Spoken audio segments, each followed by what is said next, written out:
We know what happens in the street. But this is podcast business, podcast space. You mean, because I'm a huge fan of T-Rail. Obviously, he's the #1 podcaster in this space. Shout out back on Figg. Origins in the motherfucking chat. You're in a motherfucking, nigga. Number one, nigga. T-Rail, who is daring and unwilling to develop. Someone who comes from the rigid, dirty parts of LA and now is one of the cleanest niggas in the game. Why I'm saying this is because his willingness to develop. And you don't see T-Rail going crazy and bashing and not willing to have a conversation that's open.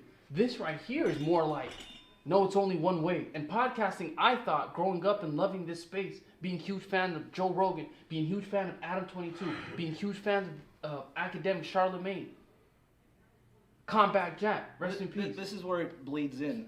This is where the streets bleed into business. Mm-hmm. You know, it works for certain things, and certain things it doesn't work for. That's kind of... Yeah, it's definitely not going to work in podcast space. That's what it is, you know. But maybe that's the avenue, the people, the clientele, they want. There's a lane there's a lane for everybody. You know, there's niggas that's like, hey, there's people that love that shit. You know what I mean?